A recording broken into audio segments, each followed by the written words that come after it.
আসসালামু আলাইকুম। সংবাদে আপনাদের সবাইকে স্বাগত। সংবাদ শিরোনাম। সরকার গঠন করলে বিএনপি ধীরে ধীরে একটার পর একটা আমরা এলাকার মানুষের সমস্যার ইনশাল্লাহ সমাধান করব। 12 তারিখের নির্বাচনে ইনশাল্লাহ ধানের শীষকে জয়যুক্ত করতে হবে। নোয়াখালী ও হাতিয়াবাসীর কাছে ধানের শীষে ভোট চাইলেন তারেক রহমান। সারা দেশে বিএনপি প্রার্থীদের জোর প্রচারণা।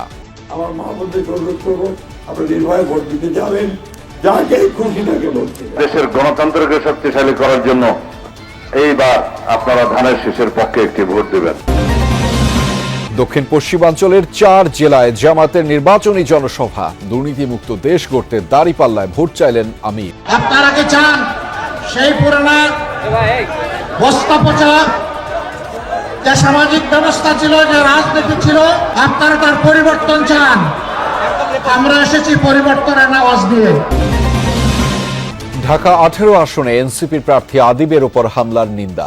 ইসিতে গিয়ে আনুষ্ঠানিক অভিযোগ জানালো দলটি, দোষীদের গ্রেফতারের দাবি। সেনা সদরের সশস্ত্র বাহিনীর ঊর্ধ্বতন কর্মকর্তাদের সাথে প্রধান উপদেষ্টার মতবিনিময়। ভোটের পরিবেশ নিয়ে সন্তুষ্ট কমিশন, জানালেন সচিব। জানখারপুলে 6 জনকে হত্যা মামলায় সাবেক ডিএমপি কমিশনার হাবিবুর সহ 3 জনের মৃত্যুদণ্ড। সম্পদ জব্দের নির্দেশ, বাকিদের বিভিন্ন মেয়াদে জেল।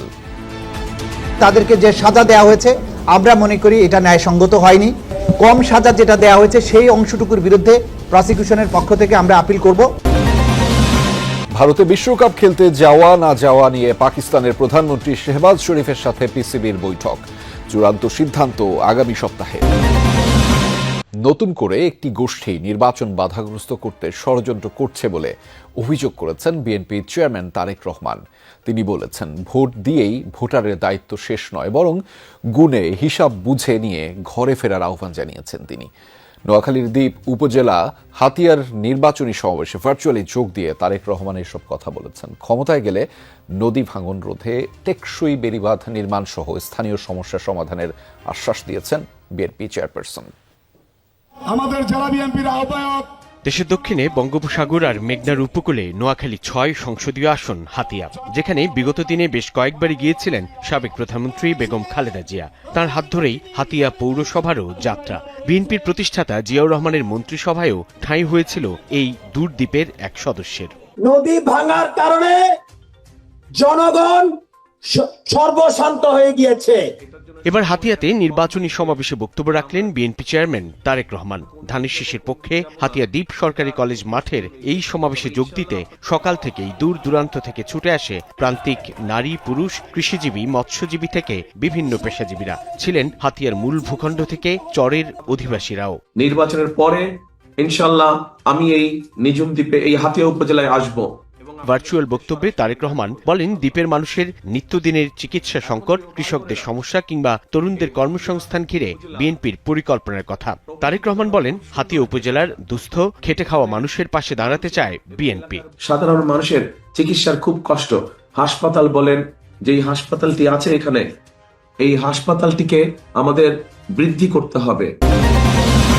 জাতীয় নির্বাচনে সারা দেশেই চলছে প্রার্থীদের প্রচারণা। সকাল থেকেই ব্যস্ত সময় কাটাচ্ছেন প্রার্থী ও কর্মী সমর্থকরা। পাড়া মহল্লা অলিগলি চষে বেড়াচ্ছেন তারা। শুনেছেন ভোটারদের সমস্যার কথা, দিয়েছেন নানা প্রতিশ্রুতি।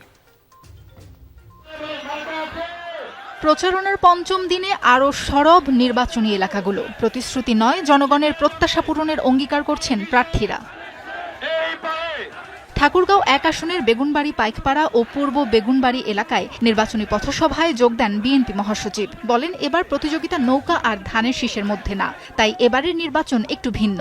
বিএনপি জিতলে সাম্প্রদায়িক সম্প্রীতি রক্ষা ও দুর্নীতিমুক্ত দেশ গড়ার অঙ্গীকার করলেন মির্জা ফখরুল ইসলাম আলমগীর। চাকরির জন্য আমরা ঘুষ নিব না, নিতে দেবো না কাউকে। আমার মহাপতিকে অনুরোধ করবো, আপনি নির্ভয়ে ভোট দিতে যাবেন, যাকে খুশি থাকে ভোট দিবেন। দেশের মালিকানা জনগণের কাছে ফেরত দিতে হবে, এমন প্রত্যয় নিয়ে কক্সবাজার 1 আসনে প্রচারণা চালাচ্ছেন বিএনপি স্থায়ী কমিটির সদস্য সালাউদ্দিন আহমদ। বাংলাদেশের ইতিহাসের সবচেয়ে গুরুত্বপূর্ণ নির্বাচন, সেই নির্বাচনে আমরা দেশের শক্তির পক্ষে থাকি। দলমত নির্বিশেষে সবাইকে আহ্বান জানাবো, আমরা দেশের গণতন্ত্রকে শক্তিশালী করার জন্য এইবার আপনারা ধানের শীষের পক্ষে একটি ভোট দেবেন।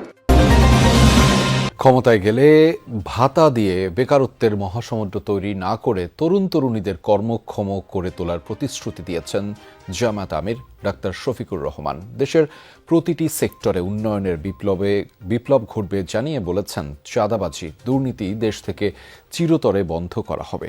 দক্ষিণ পশ্চিমাঞ্চলের 4 জেলায় নির্বাচনী জনসভায় এসব প্রতিশ্রুতি দেন তিনি। একই সাথে গণভোটে হ্যাকে জয়যুক্ত করার আহ্বান জানান ডাক্তার শফিকুর। নির্বাচনী প্রচারণার পঞ্চম দিনে দক্ষিণ পশ্চিমাঞ্চলের জেলাগুলোতে সফর করেন জামাত আমির ডাক্তার শফিকুর রহমান। দিনের শুরুতেই কুষ্টিয়ার শহীদ আবরার ফাহাদ স্টেডিয়ামের নির্বাচনী জনসভায় অংশ নেন তিনি। নির্ধারিত সময়ের আগেই পুরো স্টেডিয়াম কানায় কানায় পূর্ণ হয়ে যায়। বেলা 11:15টার দিকে মঞ্চে আসেন জামাত আমির ডাক্তার শফিকুর রহমান। বলেন, দেশ আধিপত্যবাদের কবলে পড়লে হাদি আবরাররা বারবার ফিরে আসবে। দেশকে আর আধিপত্যবাদের কবলে পড়তে দেবে না দেশের তরুণ প্রজন্ম। এক ফাহাদকে বিদায় করেছ, এক আবরারকে বিদায় করেছ, এক আবু সাইদকে বিদায় করেছ, কিন্তু মনে রাখবা এক একটা বিপ্লবী হাজার নয়, লক্ষ নয়, কোটি বিপ্লবীর দুনিয়ায় জন্ম দিয়ে তারা বিদায় নিয়েছে। জামাতের বিরুদ্ধে নারীদের ঘরে আটকে রাখার প্রোপাগান্ডা ছড়ানোর অভিযোগ করেন ডাক্তার শফিকুর রহমান। প্রতিশ্রুতি দেন নারীদের কর্মক্ষেত্র ও চলাচলে সর্বোচ্চ নিরাপত্তা নিশ্চিতের। জায়গায় জায়গায় দখলদারি, জায়গায় জায়গায় আমাদের ভাইয়েরা নেমে পড়লেন চাঁদাবাজি করতে। আপনারা এখান থেকে সরে আসুন। আল্লাহ আমাদেরকে যে রিজেক্ট দিয়েছেন ওইটাই আপনাদের সাথে আমরা ভাগাভাগি করে খাইতে রাজি আছি। নির্বাচনী প্রচার চালানোর সময় ঢাকা 18 আসনে 11 দলীয় জোটের প্রার্থী আরিফুল ইসলাম আদিবের ওপর হামলায় জড়িতদের গ্রেফতারের দাবি জানিয়েছে এনসিপি। সন্ধ্যায় সিইসির সাথে সাক্ষাৎ করতে ইসিতে যায় দলটির একটি প্রতিনিধি দল। পরে হাসনাত আব্দুল্লাহ সাংবাদিকদের বলেন, হামলার মাধ্যমে দমন পীড়নের প্র্যাকটিস ম্যাচ শুরু করেছে বিএনপি। ঢাকা 18 আসনে এনসিপি ও 11 দলীয় ঐক্যের প্রার্থী আরিফুল ইসলাম আদিবের জনসংযোগে হামলা। সকালে রাজধানীর খিলক্ষেত থানার ডুমনি নূরপাড়া এলাকায় গণসংযোগ করতে গেলে এ ঘটনা ঘটে। এনসিপির অভিযোগ, এতে স্থানীয় বিএনপি নেতাকর্মীরা জড়িত। পরে রাজধানীর উত্তরা বিএনএস সেন্টারে এ ঘটনার প্রতিবাদে জরুরি সংবাদ সম্মেলন ডাকা হয়। জানানো হয় 2 দফা দাবি। বিএনপি বড় দল থেকে নিয়ন্ত্রণহীন দলে পরিণত হচ্ছে বলে অভিযোগ করেন আদিব।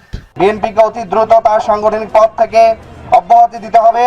2 নম্বর আছে, আইন শৃঙ্খলা বাহিনীকে আগামী 24 ঘন্টার মধ্যে দিদার মোল্লাকে আটক করতে হবে। নির্বাচন কমিশনকে স্ব-উদ্যোগে এই ঘটনার তদন্ত করে এটির বিষয়ে একটি তাদের রিপোর্ট প্রতিবেদন করতে হবে।